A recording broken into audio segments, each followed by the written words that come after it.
What's up, everybody? It's your boy Adam once again. Hashtag homeless, day 63. Day 63, and I'm just gonna quickly jump over to the notes. So if you see the video freeze up for a second, it's not your device, it's this phone. And so yeah. Yesterday, we're just gonna start out with the daily update. Yesterday, like I said, I had to go to social services right after I recorded the video, and they were telling me it could take all day, but it took me an hour. I was in and out of there in 1 hour. And why is that? Because I showed up early.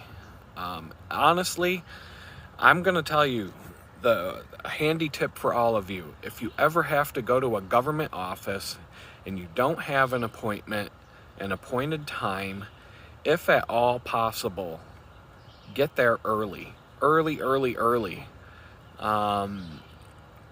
That has saved me so much frustration over the whole course of this experience that I'm going through right now that I can't stress it enough. It has saved me countless hassles just by being early.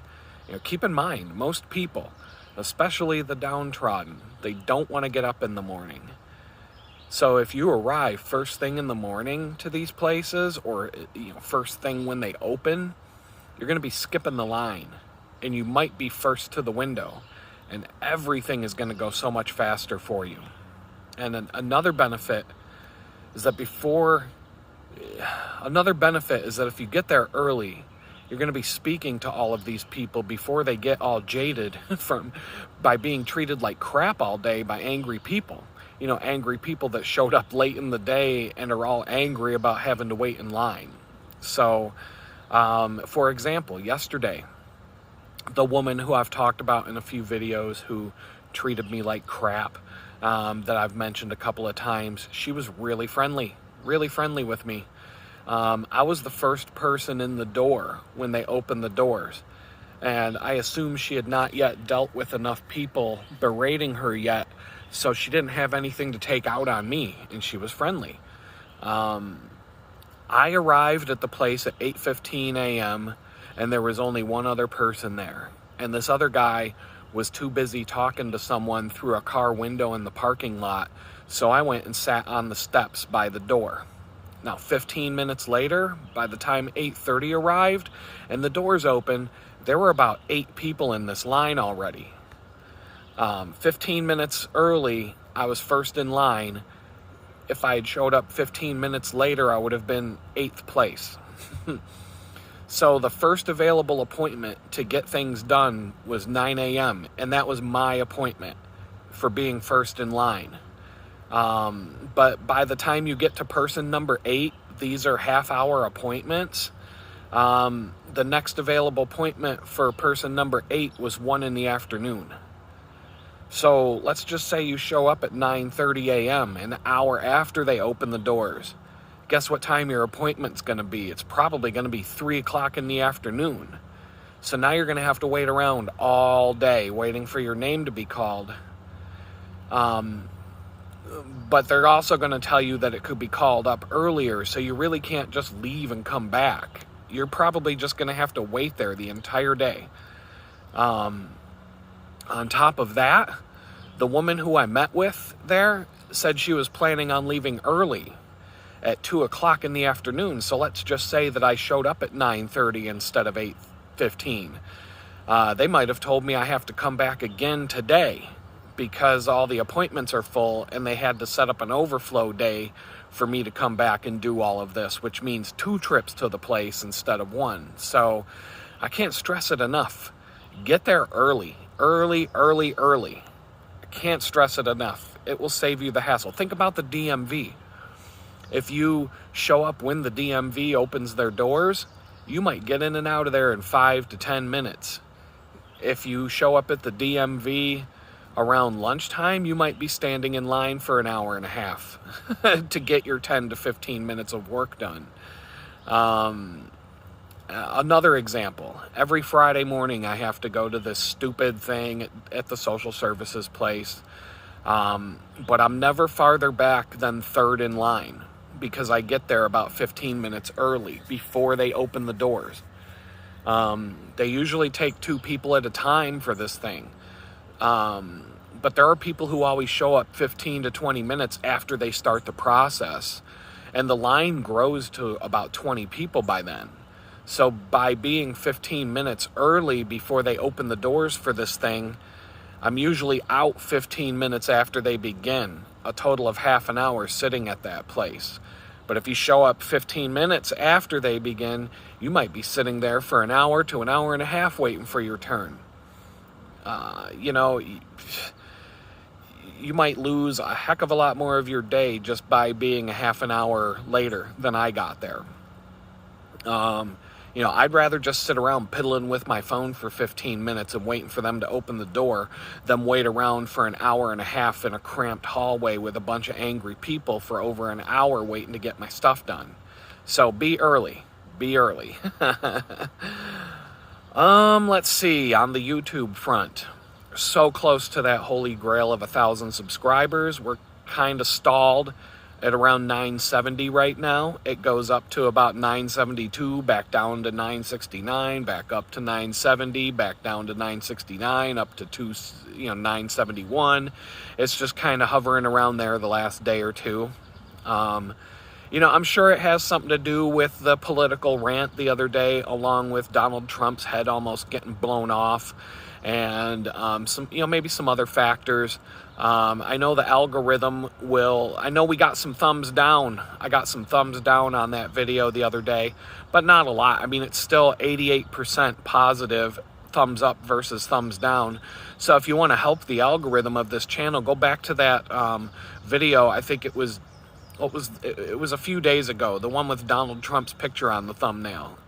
They fucked around and they found out, or now they're going to find out, I think is the title. And you could give that video a few more thumbs up, and that'll boost its rating in the algorithm. It was like at an 88%, and all of my other videos are around 98, 99% likes versus dislikes. So maybe the algorithm caught on to that and said, you know what? We're not showing this guy's video anymore. So who knows? I don't care. I'm not, like I said, day one, I'm not doing this for the money. But if I'm that close to getting across the finish line, anything I can do to help push that along, I'm going to do. But I'm not in a hurry. This thing is going better than I ever imagined. Way better than I ever could have imagined. I watch another homeless guy's channel. His name's Friar Tuck. He's here on YouTube. And I watched a video of his yesterday. And in the video, he said that it took him 11 and a half months to qualify to become monetized, which means getting that 1,000 subscribers. 11 and a half months it took him. And here I am on day 63 of being homeless, which means I've uploaded 62 videos. And I'm almost there. So that's about 2 months. And like I said, I think the reason why things slowed down had more to do with the news last weekend. Weekends, it slows down. Saturdays and Sundays, the traffic slows down, which is typical. That's typical across most websites and web applications that I've administrated over several years that I had access to the analytics for. Weekends are a slow period. But also we had the 4th of July holiday, and I noticed a dip right on the 4th of July and the subsequent days afterwards. So things happen. People, how many people really want to sit and watch a homeless guy just talk in front of a camera for half an hour? So we're just going to leave it there. Let's see. I think right now, without the Donald Trump situation last weekend, I'd still be at like 980 or 990 in the follower count. So once I hit 1,000, there really aren't any more milestones left for YouTube to be unlocked. Like leveling up in a video game, you're maxed out at that point. Once I'm at level 1,000, I have maxed out my armor. I have all the best weapons. And as far as I know, there's nothing to do but focus on videos and focus on growth. Let's see. On the job front, things are moving. Things are going on. I'll give you the update. on the job applications since I had to recount my tally yesterday. I'm up to 234 total job applications that I've submitted. So let this be a warning to you. If you get a felony on, if you talk smack on social media and you take it too far and they arrest you and charge you with a felony, if the federal government charges you with a crime, the federal government has a 98% conviction rate. You're not going to win. If they arrest you, you're guilty, period. The system is so corrupt that if you get arrested, your life is over. The more you fight, the worse it's going to get. But you're not going to win. 98% conviction rate. We can talk about that all day, but we're talking about the job applications right now. So my job search, 234 job applications. I've gone on 15 interviews across 12 different companies. Once again, I've had 2 job offers, bona fide, you're hired job offers that were revoked due to the background check results, even though the hiring manager and everybody involved knew what would be on those background checks. For regular jobs, like, just general labor, bottom of the barrel, low paying jobs here in Jamestown, I've put in 31 submissions. I've had 11 interviews across 10 different companies. And once again, both of those job offers that were revoked were in that category. I've also had 6 official rejections, and that includes the 2 revoked offers. So the rest of those job applications are just sitting out there still. And, I have had the experience of getting a call from a job application that I submitted 3 to 6 months ago. So, they do get stale. I feel like if you don't hear back from a company within a month, you can count it as done. But they do sometimes you plant a seed and it sprouts 3 months later. You have no idea what's going to happen. So that's the job front right now. There's really not much going on. Much more going on. Still waiting to hear back from the software company, and I've got other irons in the fire on the front of where I'm going to move. Things are moving forward on the Texas situation now, but it's going to be a process. But yesterday I got forward momentum. Today there was some more forward momentum, or today there will be more forward momentum there. So nothing is stalled, nothing is stuck, there's no rejections, everything's moving. So we'll just, I'll keep you updated as far as that's concerned. Now I'm going to get into this is just some help. Friar Tuck, he talked about his YouTube stats for a bit. And so I think that's some useful information for everybody, especially if this is something that you've thought of doing yourself. Like you think, I want to get on YouTube, I want to get on this other platform, or I want to try and do something and use social media or whatever. So I can just share, I'll give you some periodic updates as to what's going on across these different things that I'm working on. And it'll give you an idea of what to expect. And, everybody's situation's different. The time that you put in definitely has a factor. There are different things that I could be doing that I'm not doing. But I'll just get into it. I'll give you a semi-often update of how I'm doing on these things. And it's just an educational thing so you know what to expect. On YouTube, I believe it was 972 subscribers this morning. So that's 28 subscribers away from the holy grail of 1,000. YouTube gives you tons and tons of stats under the YouTube Studio application that you're tied to once you start a channel. And, you can break down so much information about your content. It's crazy. Google Analytics, Google definitely does a good job giving you the means to track things. Because they're tracking everybody. But there's always a good and a bad side to everything. And if you use Google's tracking capabilities for your own means, there are a lot of powerful things that you can learn by doing that. Let's see, but Friar Tuck, he has over 3,000 subscribers now. Like I said, he said it took him 11 and a half months to get his first 1,000, and I'm almost there in a span of 2 months, so maybe 2.5 months. Thanks to you guys. Thanks for watching. TikTok, on the other hand, I've been posting. I started the TikTok channel at the same time I started the YouTube channel. I've been posting all the same videos every day, the same ones that I post to YouTube. And actually on TikTok, the number of views each video gets, for a while it was in the 100 to 300 views per day range. And now I'm getting between 0 and 20 views on every video since around the 40th video. And this content is not dumbass TikTok content, and I knew that before I began posting there. I began posting there because a few people said I had to, and because that's the new thing that everybody's watching, and nobody's watching YouTube anymore, which I knew that was that's not true.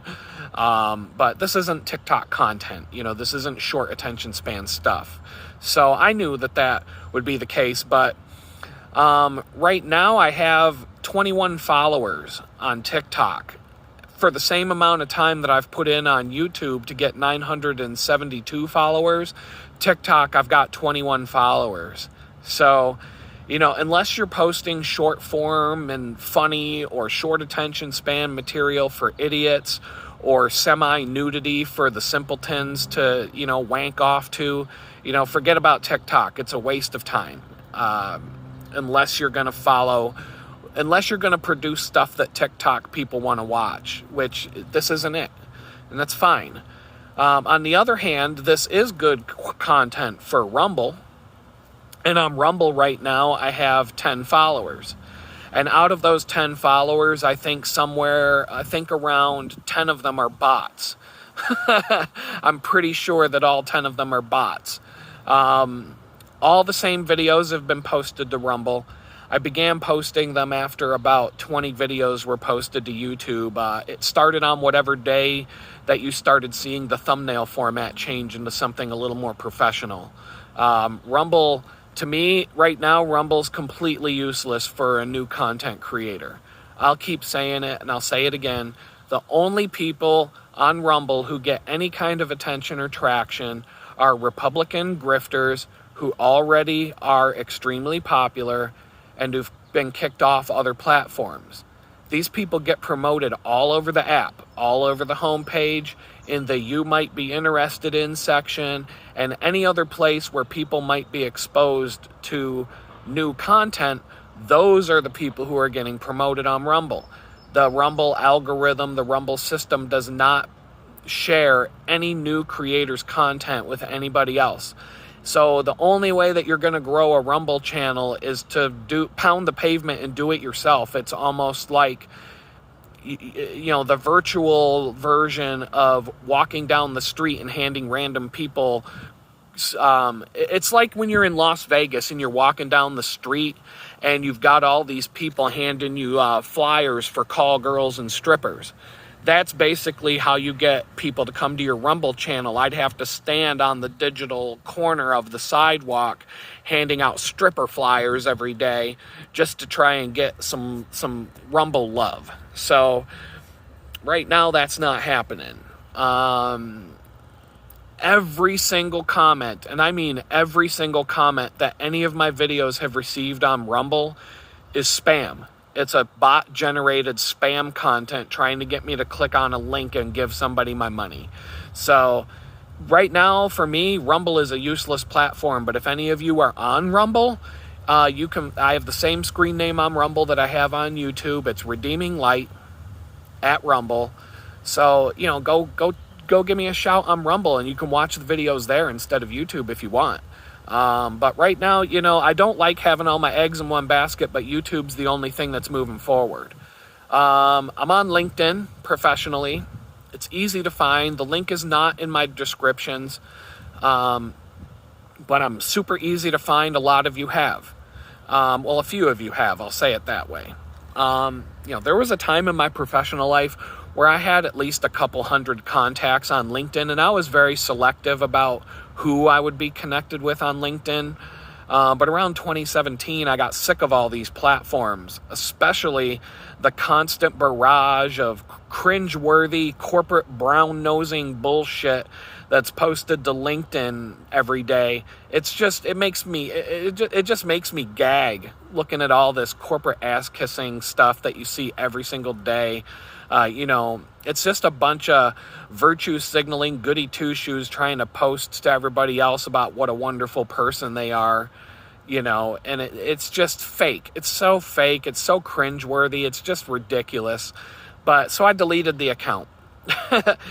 I started a new one a while back and tried it again, and then I deleted it again because I got sick of it within a month.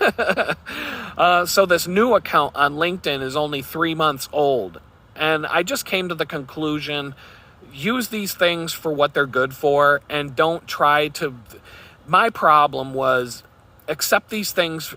My problem was that I need to accept these things for what they are and not what I want them to be. And as soon as you can do that, as soon as you can just let go of, I hate the fact that they censor everybody. I hate Facebook that they censor people, et cetera, et cetera. Fine. Facebook is the place to go see pictures of your grandmother and all that kind of stuff and use it for what it's for.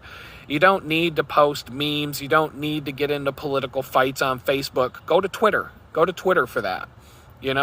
Every platform has a use, and just use them for what they're for. And, if we're all in this fight together and we're all fighting back against the man in our own way, don't worry about using the man's tools to fight back against the man. Use these tools for what you can use them for.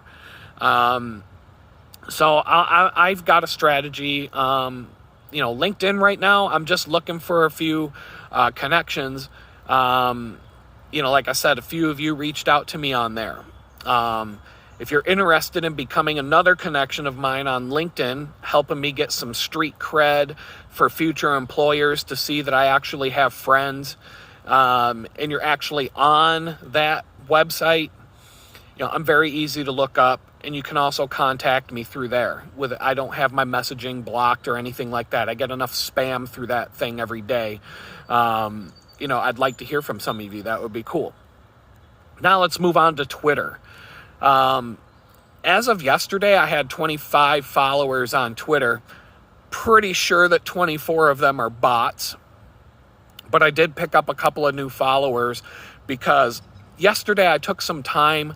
I came up with a format to push these videos up to YouTube or up to Twitter. I'm not paying for a Twitter account right now, so I can't directly post the videos right now to Twitter. Because it's like a 2-minute limit that you get for a free Twitter account. And if you pay for a Twitter account, I think the limit for a video is 2 hours. So if I ever get to the point where I'm popular enough on Twitter that it's worth paying for, then I'll pay for it. But, Twitter is a bot-ridden hellhole. But it's also a great source of memes and current information, especially now that Elon saved the platform. Elon Musk himself is sharing some of the best memes I've ever seen. So I decided as of yesterday that I'm going to use Twitter to start posting links to my daily videos, but I'm also going to be posting the choicest memes, the best memes in my collection. I really only have one friend that I can share my extensive meme collection with, and I need a better outlet. And so as I gather the spiciest memes across the internet, I'm going to distribute them through Twitter.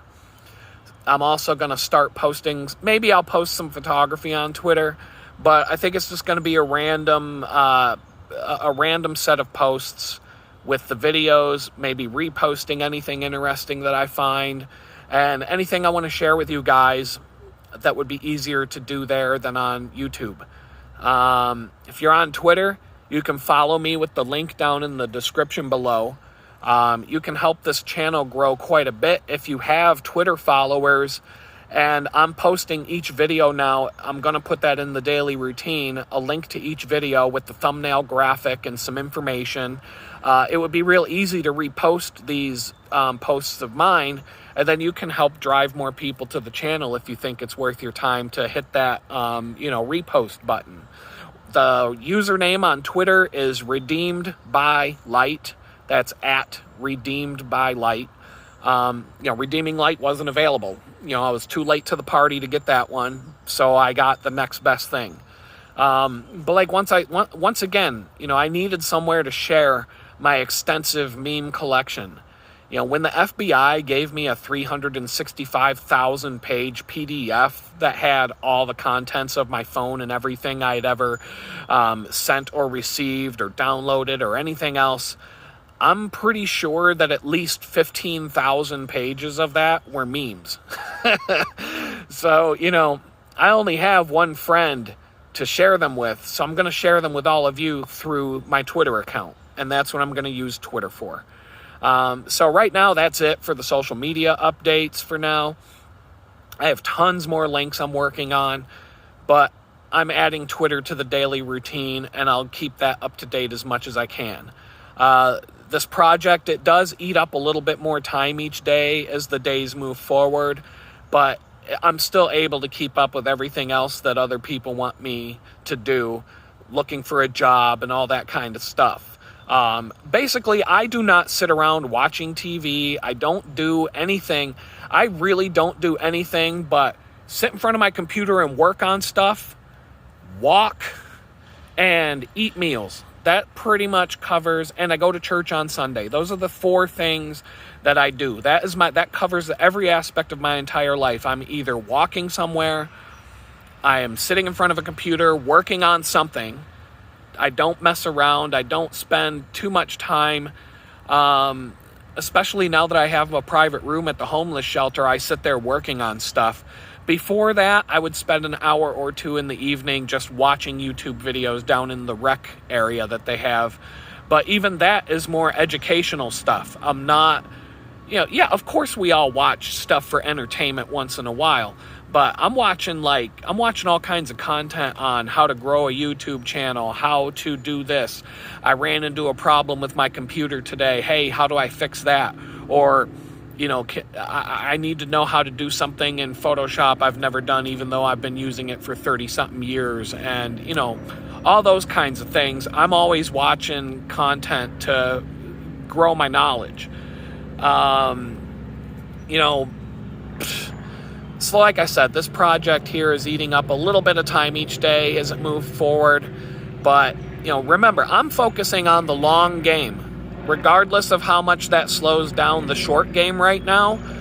Have you ever watched a long-distance running race where someone takes off right out of the gate and develops a really large lead, but then putters out and ends up in last place by the time the race is over? That happens all the time in cycling races. People who don't know anything about cycling will get excited when they see someone just take off and get away from the pack. And anybody who knows anything about cycling is just like, yeah, he'll be in last place by the end of the day. Don't worry about it. Because the race, 100-mile race in cycling typically doesn't even really begin until the last 20 miles or so. Before the last 20 miles of the race, it's just a friendly group ride, depending on what kind of a race it is. So if it looks like I'm falling behind, I'm building things that are going to have a much bigger benefit to me in the long run than if I would have never done these things at all. So I'm not trying to sprint ahead of the pack. I'm just trying to balance my time across multiple things, like, for example, a photography store. I think I have 11 images in my store right now, which still isn't a lot. They say you should have 20 to make it look like it's full and like it's established. That's where it is. So, a little bit of time, once a week, once every other week, whatever the schedule allows me to do. Over the course of a year, that's going to be a lot of stuff up there, and that's going to be more significant. And people are going to show up at that page and say, oh, wow, this guy has his act together. Oh, look at all these photos I can buy, etc. And, it's going to be, I would rather spend a little bit of time every other week over the course of a year with the hopes that a year from now I start making money from that, than not having done it at all, because I'm just chasing after, 200 or 300 minimum wage jobs. So I'm still going to get a job. I'm pounding the pavement. In fact, today, my job search focus today is local, general labor minimum wage jobs. Yesterday and the day before, I was focused on professional jobs. So I do have a little bit of a schedule and a routine that I follow around this stuff. Today is just a good day to do that. So we're at a half hour right now. I can talk about one more topic since it came up yesterday.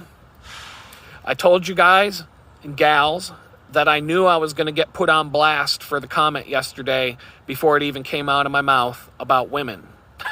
It happens every time. And not just on my channel. Anybody who talks about this subject is going to get all kinds of comments. It's a sensitive subject. And I must be dropping some truth bombs because most guys will agree with what I'm saying. And the women will show up to tell me that I'm either wrong or that they aren't like most women. But here we go again. So one thing I have to say is that yesterday when I said that you need to have other options in your life in order to keep your woman in line, that wasn't the best way to put it. It's not an apology. All I'm saying is I was going off the cuff with that, and it just wasn't the best way to say what I was trying to say. And I didn't want to waste a lot of people's time by going off on a tangent with that. But that's just how it came out because I was speaking off the cuff and it just wasn't exactly accurate. So I'm gonna clarify this a little bit. What I did not mean that you should control another person or be a controlling person in a relationship. That's not what I meant at all. I did not mean to say that you should go dangling the prospect of you cheating on your significant other, your woman, to keep her in line or to control her. That's not what I meant. And, maybe I should have spent some time elaborating on it, but that's not what I meant. What I said is about what I was going to say in the video, but decided to not spend time on, is that dating a woman, there's a theory. This is science. There's a scientific term, and it's called string theory. Okay? So dating a woman, it's kind of like dangling a string in front of a cat. Okay? So what happens when you dangle a string in front of a cat, but you don't let the cat have the string? The cat goes berserk. The cat goes crazy. The cat will run around in circles and nonstop trying to get this piece of string, chasing it all over the place. The cat's jumping up and down off the furniture, climbing on the walls, climbing up the curtains, going completely insane trying to get the piece of string. Why? Because the cat can't have it. But what happens when you give that cat the piece of string? The cat just looks at it and says, "The fuck is this shit? I don't want that." Just turns around and walks away without giving it another thought.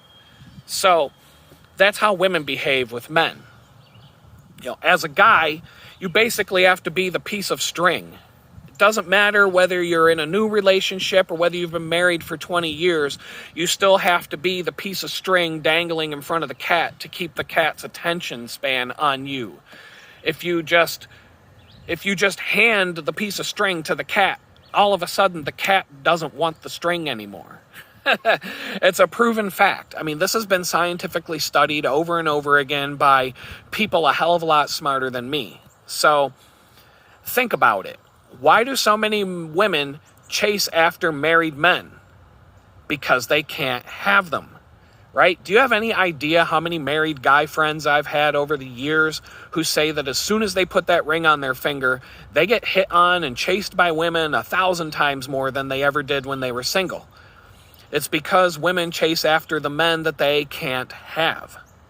So, and on top of this, there's this concept of social proof, right? I'm talking about social media earlier, and on most of these platforms, you can't get popular unless you're popular. It's counterintuitive because if you have 0 followers, then you're just a loser, a zero, a nobody, and nobody wants to follow somebody who doesn't have any followers, even if your content is good. But once you have a few followers, then these people are okay with following you. a lot of people say in social media that getting the first 100 followers is the biggest hurdle in the whole process. Getting that first 100 followers takes longer than getting the first 1,000. And the first 1,000 is a big struggle. But from there, after you have your first 1,000, it gets much easier. And that goes for any of these social media platforms. Constantly, I hear over and over and over again, the first 100 feels impossible. The first 1,000 is a huge struggle. And after you have 1,000, all of a sudden people just start clicking the like button and clicking the subscribe and clicking the follow or whatever it is. And it's the same with women. Women don't want to date a man who doesn't already have women. Women don't want to date a man who doesn't already have women already chasing after him. It's counterintuitive, but it's the truth. I can't tell you how many times I've seen and experienced this in my life and seen it play out in the lives of others and hear the stories from other men that I don't even know. So, and then I got a comment yesterday from a user, her screen name, I believe it's a girl. Yeah, I'm pretty sure it's a woman. Screen name, Thrifty Bins, pretty cool screen name. Hopefully, are you a thrift store shopper? That's pretty cool. I love thrifting myself. That's it used to be one of my favorite pastimes. I'm always looking for killer deals. But she says women and men in general don't want to feel smothered. And that is definitely another part of it. That's definitely another part of the what I'm talking about here. Couples become distant when they lose that excitement of the chase or whatever you want to call it that's early in the relationship. And sometimes relationships, they turn into more of a roommate situation where there's just no passion anymore. But on the flip side, I've had women smother me and do things like get angry if I don't return a text message within an hour after receiving it. I'm not like that myself. My last relationship wasn't like that at all. But I've dated women here and there who would get to the point of accusing me of cheating on them or seeing other women just because I didn't reply to a text for a few hours or maybe even till the next day. Well, what if I was working? Or what if I was busy doing something with my kids? Or what if I was out in nature and outside instead of cell phone range? How much fun is it to come back from a nature hike and see a bunch of messages that say, hey, how are you doing?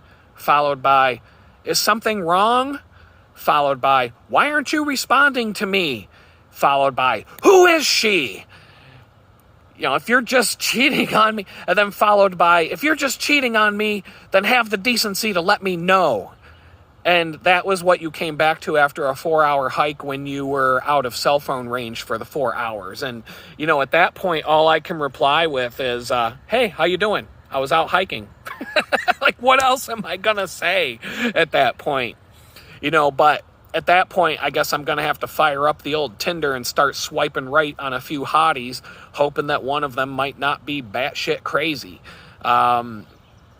Because a girl that crazy is not someone I would end up in a long-term relationship with. But this has happened to me more than once. There was a girl once that I started dating, and she just started randomly showing up at my house with no warning, no phone call, nothing. She would just randomly show up. This one time, she showed up with a weekender bag without ever having told me or discussed that we would be spending any time together that weekend. And when she did that, one of my friends and I were sitting on the porch outside. And we had just gone on a hike or something. I lived on the border of a city park in Pittsburgh. And she showed up on the porch out of nowhere. And I had to tell her, I had to firmly tell her to go away, and because it freaked me out when she did that. You couldn't even call me or text me or let me know you want to come over and see me. You just show up. Maybe if we had been together for, a year, that would be fine. I might be happy about it if we had been together for a year, but not that early. Not within the first month or maybe the month or two. I don't know. That was nuts. My friend is sitting there next to me singing psycho music and making stabbing motions with his hand while he's point, while she's pouting on the way back to her car, But like I was saying, women don't want to date a man who doesn't have women already chasing after him. It's counterintuitive. I don't know if it's right or wrong, but it's just how people are. It's just our nature and the way people are wired to behave. And, it's really no different when you're looking for a job. Nobody wants to hire you unless you already have a job. How many of you have experienced that in your own life?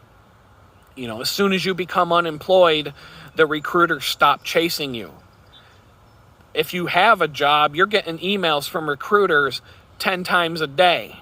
But as soon as you're unemployed and your LinkedIn shows that, such and such date to current becomes such and such date to such and such date in the past, and you no longer have a current job, all of a sudden your resume goes to the bottom of the pile, because they want people who are already working, just like women want somebody who's already in a relationship. It's just nature. I'm not saying it's wrong. I'm not saying it's right. It's just the way it is, and it sucks. It sucks for the guys. And I'm not saying that guys don't do anything wrong either. I should probably spend a half hour talking about that to balance the playing field here. But I had to respond to that because some of you put me on blast yesterday, as I knew you would. So I wanted to, get a little bit more detail in there about the situation. And but now we're at 40 minutes, and I think it's time to wrap this up. Battery's starting to die, and the library's open pretty soon, so I'm going to get to it. And hopefully we can talk tomorrow. I still have a stack of stuff to share with you all that came from church last weekend. And there's so many other things. It's just, I keep inching the ball forward on 20 different things at once right now. And, I'll just keep you guys informed as to what's going on and when it's going on. So until tomorrow, I hope y'all have a good day, and peace out.